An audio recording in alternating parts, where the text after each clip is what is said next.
Direction générale de la communication de l'Église méthodiste unie Côte d'Ivoire. Campagne de sensibilisation contre la Covid-19. Église méthodiste unie Côte d'Ivoire. Peuple de Dieu, population vivant en Côte d'Ivoire. Que tu crois, que tu doutes, la Covid tue. Respectons les mesures barrières, car nos vies en dépendent.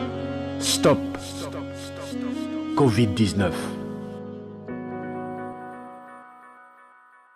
Bonjour à tous, bienvenue sur Espérance TV.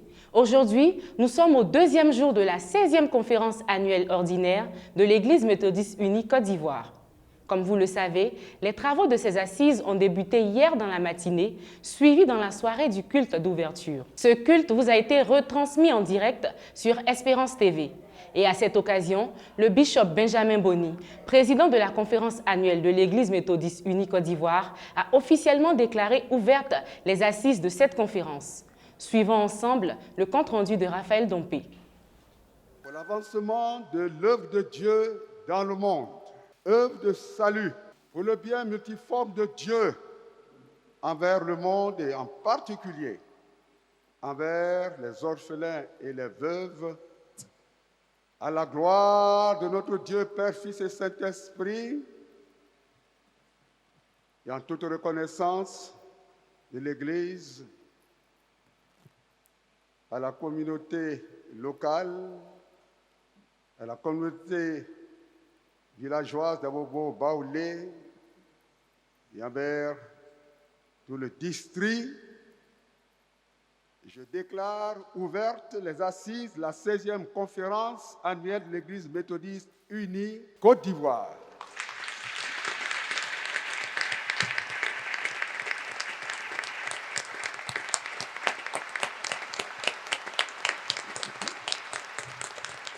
Plusieurs pasteurs et responsables laïcs, délégués à cette 16e conférence annuelle ordinaire de l'Église méthodiste unie Côte d'Ivoire, ont pris part à ce culte. Au nombre de ceux-ci, les délégations étrangères venues des districts missionnaires du Sénégal, de la Guinée et du Cameroun. L'honneur est revenu au révérend pasteur Jérôme Denis, surintendant délégué du district de Gagnoa, de donner le message. Il a axé sa prédication autour du thème central, l'Église face à la condition sociale et aux problèmes d'héritage des veuves et orphelins.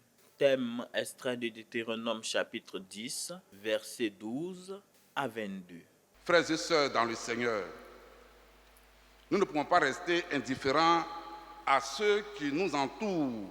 L'Église a tous les moyens spirituels, humains et financiers pour aider et pour marcher avec les orphelins, les veuves et aller dans le droit chemin de ce que Dieu nous indique. Chacun de nous, de son vivant, doit s'assurer de pouvoir aux besoins de sa famille avant de la laisser un jour. Nous pouvons donc prendre toutes les garanties sociales et financières nécessaires avec des polices d'assurance, avec l'épargne pour les ayants droit, c'est-à-dire enfants et conjointes, afin de les protéger. Des prières pour la Côte d'Ivoire, ses institutions, la paix, la bonne tenue des assises de la 16e conférence annuelle de l'Église méthodiste unie Côte d'Ivoire et le district d'Abobo ont été évoqués à cette occasion solennelle.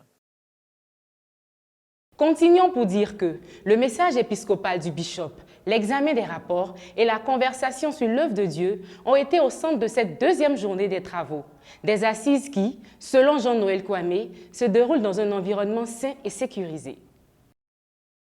Tôt le matin, Adja Sadio Claver, chargé de l'hygiène, commence sa journée par une prière avec ses équipes. Un travail pas toujours facile, nous indique-t-il.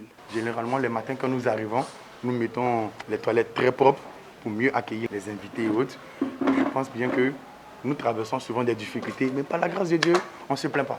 Dieu est fidèle. Il y a certaines personnes qui n'aiment pas certains produits, mais quand ils nous viennent, on essaye de les satisfaire avec ça.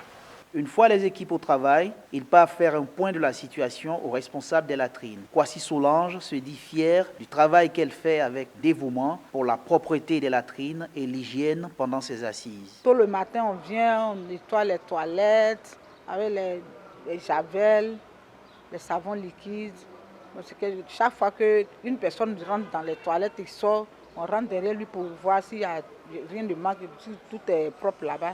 Dès qu'on constate quelque chose, on prend les raclettes en même temps et rapidement là, on passe un coup de raclette à tous les chiffons là.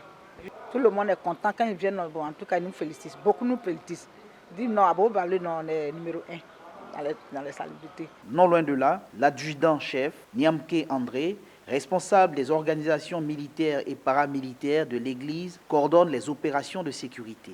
Loin des apparences, il rassure que tout est mis en œuvre pour garantir la sécurité des lieux. Nous avons demandé à avoir un poste de contrôle pour pouvoir mettre tous les éléments.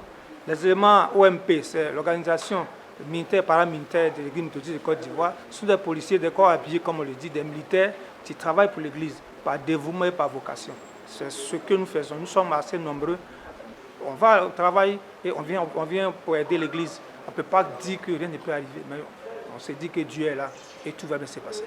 À côté de la restauration, de l'accueil et du service hébergement notamment, le département de l'hygiène et l'organisation militaire et paramilitaire de l'Église méthodiste unie Côte d'Ivoire, au cœur du dispositif en place, facilitent l'hygiène et assurent la sécurité des délégués et participants à cette 16e conférence de l'Église méthodiste unie Côte d'Ivoire. Des assises dont la deuxième journée a été marquée par une dévotion matinale officiée par le révérend pasteur Esaïe Atéméné.